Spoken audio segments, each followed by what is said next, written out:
Oi, gente. Pois é, eu comecei duas enquetes no canal, na aba comunidade, envolvendo qual foi ou é o pior ministro do governo Bolsonaro, que vai ser o tema inicial, apenas o tema inicial, da minha live com Helder Maldonado do Galãs Feios. E eu vou trazer nesse vídeo quais são as opções que vocês têm. A competição vai ser muito firme, vai ser muito difícil a gente fazer essa escolha.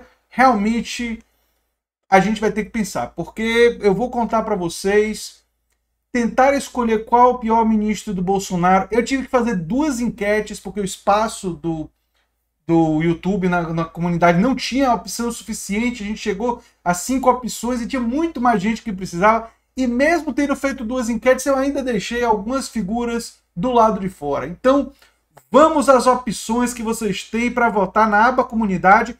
E fiquem atentos, porque às 5 horas da tarde de hoje, terça-feira, dia 6 de outubro de 2020, nós teremos, às 5 da tarde, nós teremos a conversa com Helder Maldonado do Galãs Feios, que vai ter esse tópico como ponto de partida, né? Quais são as suas opções? Bem, tem o Paulo Guedes, corte de direitos de todo tipo e privataria em modo turbo. Não deu para botar privataria em modo turbo, então eu só coloquei privataria. Mas vocês sabem que é a privataria em modo turbo, não é? Ultraliberalismo, reforma trabalhista, ia gerar emprego? Não.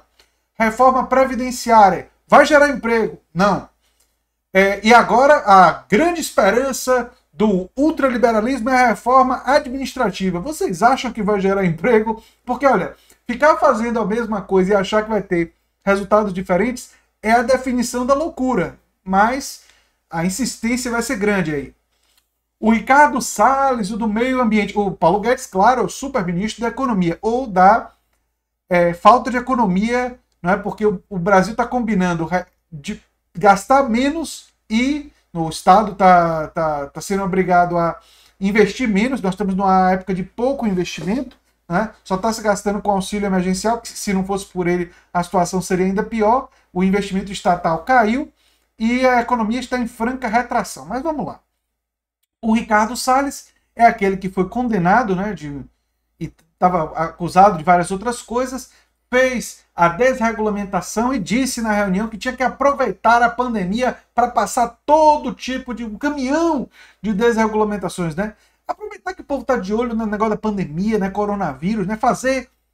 Esse é o momento adequado para fazer os benefícios aos setores do agronegócio, né, e beneficiar todos aqueles que querem queimar a Amazônia e o Pantanal. Esse é Ricardo Salles, concorrente muito forte, assim. Olha, ele e Paulo Guedes vai ser difícil.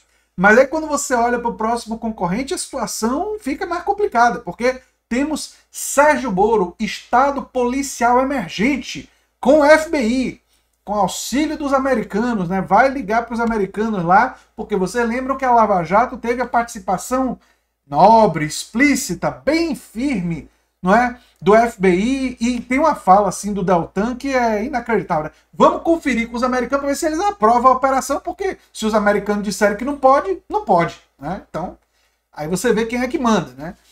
E o Sérgio Moro, ele tinha esse desejo assim, né, de utilizar a lei anticrime para encaminhar o Brasil numa direção de Estado policial, que foi momentaneamente abortado, né, por causa das intrigas entre ele e o Bolsonaro, né? Ele não gostou de ter o poder dele questionado, inclusive porque o Bolsonaro estava mostrando que estava cortando as asinhas dele, e aí ele se revoltou, né? O Eduardo Pazuello, testa de ferro do desastre do governo na pandemia. Por que eu boto o Pazuello aqui?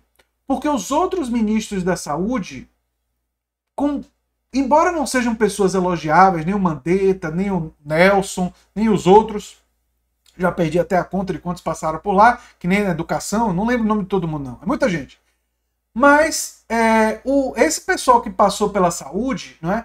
Eles, pelo menos, eles disseram assim, olha, nós temos que respeitar as recomendações da Organização Mundial de Saúde, olha, cloroquina não sei não.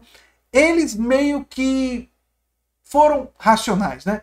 O Eduardo Pazuello, por enquanto, tem sido o testa de ferro, né? Ele tá lá e não tá com cara que não vai sair porque ele tá fazendo o jogo da pandemia do Bolsonaro. Ele é aquele leal. Leal não ao Brasil, não a princípios republicanos, não a o combate à pandemia. A lealdade dele é com o bolsonarismo, né?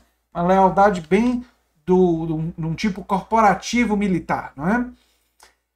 Outra concorrente forte agora, Damares Alves, violação de direitos e muitas loucuras para pouco espaço, né? E realmente, eu relembrar todas as falas e atitudes desastrosas da Damares aqui, teria que dar 3 vídeos para isso, né? Tem a coisa da Holanda, tem o que aconteceu com a menina e o tio, tem outras falas desastrosas da Damares, e atitudes, né? Então, e ela querer ameaçar prefeitos e governadores, né? Que algumas pessoas justificaram, dizendo que era, na verdade, porque eles seriam processados por supostos crimes, mas a gente sabe que ela estava ali falando em código para ameaçar, né? E essa foi a turma da primeira enquete, mas tem a segunda. Vocês estão achando que acabou? Não! Tem a segunda enquete com todos os outros ministros que não puderam ser contemplados na primeira. E foi minha memória que definiu a ordem, porque, vamos lá, tem o Abraham Weintraub, deseducação em outro patamar, não é? O inimigo número 1 das universidades e dos professores universitários. A quantidade de coisas que ele falou e fez contra as universidades públicas e a política que ele ajudou a botar em caminho, inclusive que está fazendo o Bolsonaro selecionar não o primeiro colocado das eleições para as reitorias e causando uma confusão enorme nas universidades federais, foi ele que começou, né? Ele começou não, porque teve o Vélez e ele ainda vai aparecer, mas foi ele que levou isso a um patamar mais extremo, não é? Nós vamos falar dos outros aí também.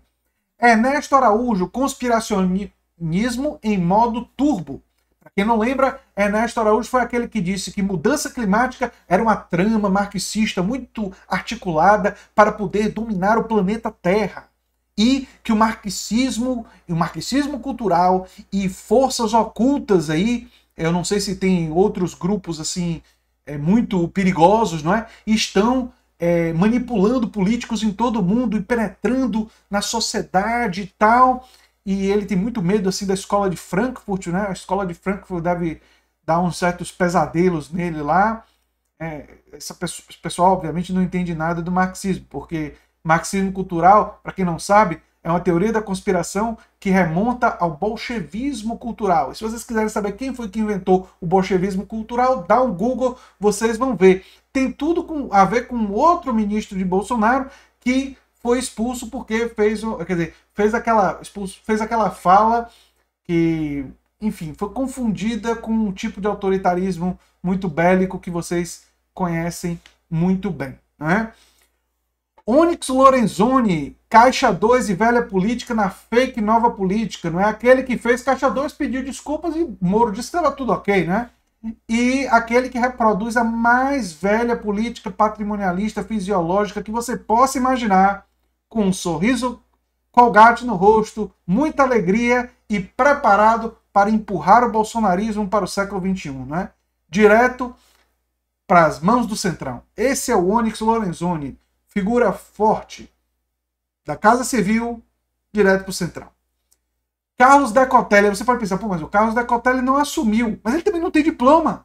Ele não tem diploma e ele não tem ministério, mas ele vale a menção, porque ele foi indicado.